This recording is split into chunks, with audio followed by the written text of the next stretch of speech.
श्री गणेशाय नमः। नमस्कार भक्तजनों। आज की कथा में आप श्रवण करेंगे मार्गशीर्ष माह यानी अगहन माह के कृष्ण पक्ष में आने वाले श्री गणेश चतुर्थी व्रत की कथा।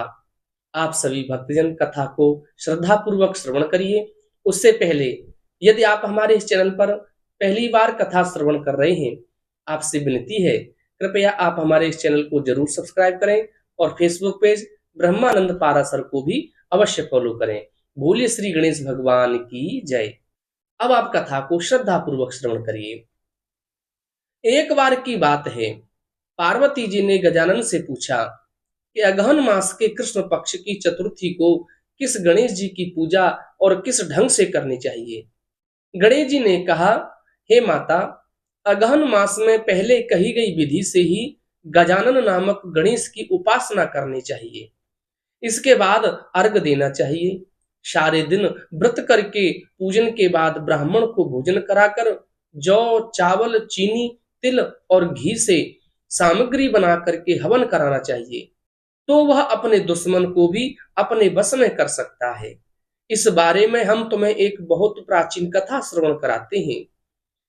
भगवान गणेश जी ने कहा कि माता, प्राचीन काल की बात है, त्रेता युग में दशरथ नाम के एक महान प्रतापी राजा हुए थे। वे राजा शिकार करने के बड़े शौकीन थे। एक बार भूल से उन्होंने श्रवण कुमार नामक एक ब्राह्मण का शिकार करने से वध कर दिया था। उसके माता पिता अंधे थे। उन्होंने राजा दशरथ को श्राप दे दिया कि जिस तरह हम पुत्र के वियोग में मर रहे हैं, उसी तरह तुम भी एक दिन अपने पुत्र वियोग के कारण मृत्यु को प्राप्त होगे। इस श्राप के कारण राजा बहुत चिंतित हुए।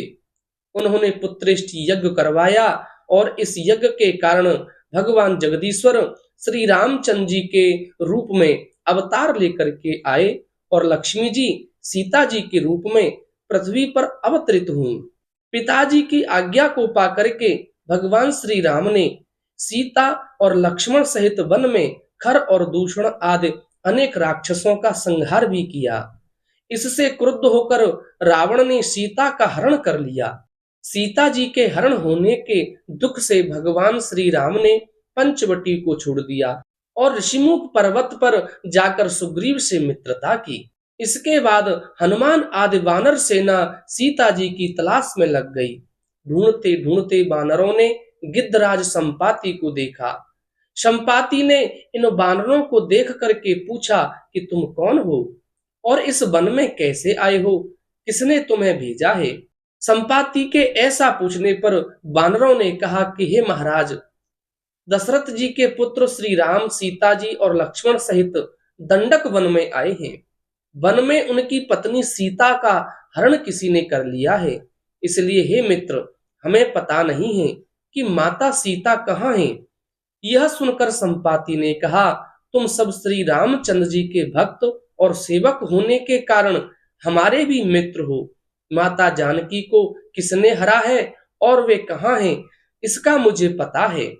सीता जी के लिए मेरे छोटे भ्राता जटायु ने भी अपने प्राणों की बलि दे दी है। भगवान श्री राम जी को स्मरण कर जटायु ने अपने प्राणों को छोड़ा है।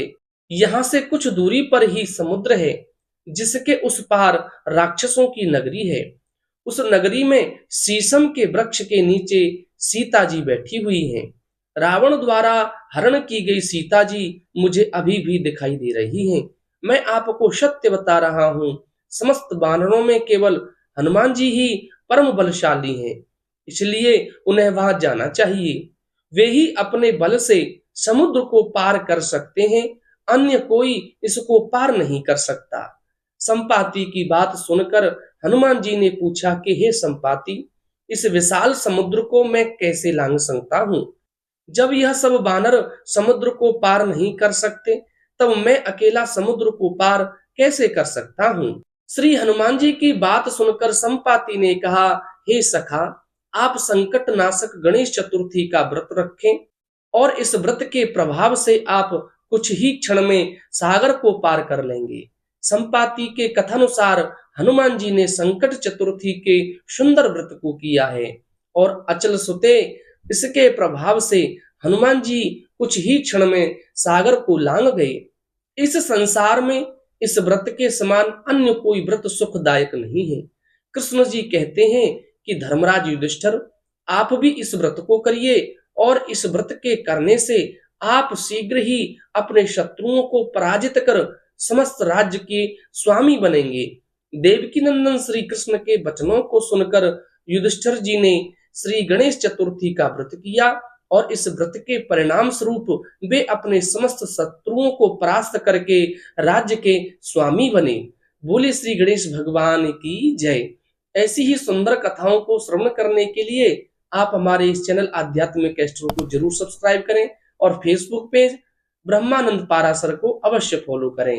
वीडियो को लाइक करें, कमेंट में श्री गणेशाय नमः अवश्य लिखें। बोले श्री गणेश भगवान की जय।